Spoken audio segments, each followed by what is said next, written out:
गुरु ब्रह्मा गुरु विष्णु गुरुदेव महेश्वर गुरुरेव परं ब्रह्म तस्मै श्री गुरुवे नमः। नारायणं नमस्कृत्य नरं चैव नरोत्तमं देवीं सरस्वतीं व्यासं ततो जयमुदीरय। আসুন আজকে আমরা সবাই আস্বাদন করি গুরু পূর্ণিমার মাহাত্ম্য। আষাঢ় মাসের পূর্ণিমা তিথিকেই বলা হয় গুরু পূর্ণিমা। এবছর গুরু পূর্ণিমা রয়েছে আগামী 21শে জুলাই রবিবার। 21শে জুলাই রবিবার গুরু পূর্ণিমা রয়েছে। তো গুরু পূর্ণিমা বিষয়ে শ্রবণ করতে গেলে আমরা প্রথমেই যেটি আস্বাদন করব তা হচ্ছে এই তিথির মাহাত্ম্য কী। প্রথমেই বলে রাখি গুরু পূর্ণিমা অর্থাৎ এই যে তিথি, এটি হচ্ছেন মহর্ষি কৃষ্ণদ্বৈপায়ন বেদব্যাসের আবির্ভাব তিথি। সেই মহর্ষি কৃষ্ণদ্বৈপায়ন বেদব্যাসের যে আবির্ভাব তিথি, সেই তিথিকেই বলা হয় গুরু পূর্ণিমা। আমাদের যেমন জাতীয় ফুল রয়েছে, জাতীয় পাখি রয়েছে, জাতীয় পতাকা রয়েছে, অনুরূপভাবে জাতীয় একজন গুরু রয়েছেন, তিনি হচ্ছেন এই বেদব্যাস। আর এই বেদব্যাস সাক্ষাৎ ভগবানেরই শক্তাবেশ অবতার। ভগবান তিনি নিজেই বিভিন্নভাবে লীলা করেন। তো ভগবানেরই এক অবতারই হচ্ছেন এই মহর্ষি কৃষ্ণদ্বৈপায়ন বেদব্যাস।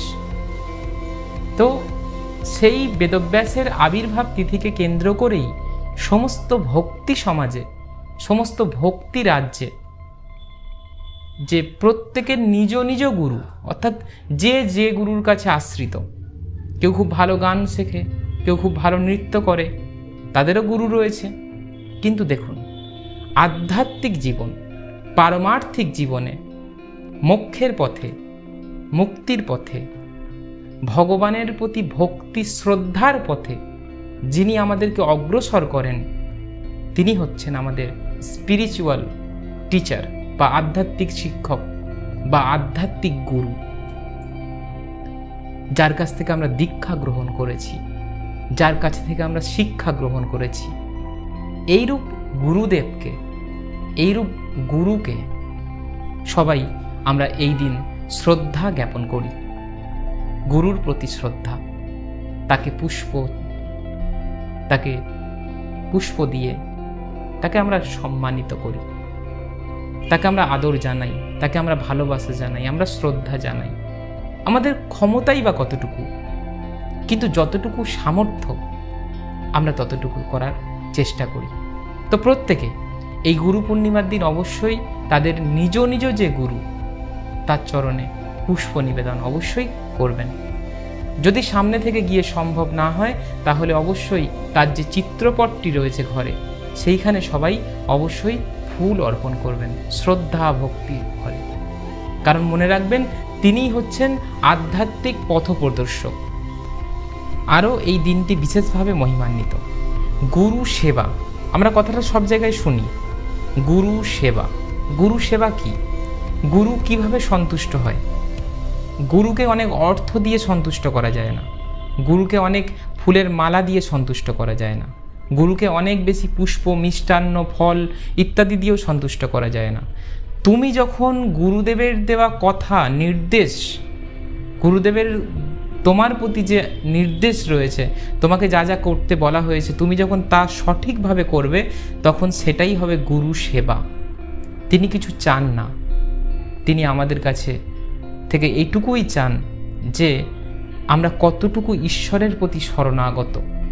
আমরা যখন আমাদের গুরুদেবকে ফোন করি, জিজ্ঞাসা করি যে কি করব, তখন তিনি একটাই কথা বলে, তাকে স্মরণ করো।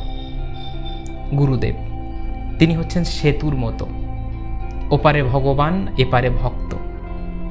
তিনি মাঝখানে সেতুর মতো দাঁড়িয়ে ভগবানের সাথে ভক্তের মেলবন্ধন ঘটান।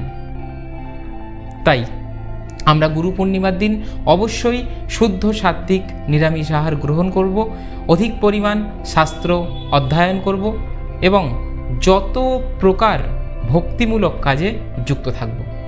যদি সম্ভব হয় বিভিন্নভাবে সবাইকে সহযোগিতা এবং সাহায্য করার মাধ্যমে আমরা এই দিনটি বিশেষভাবে যুক্ত থাকব।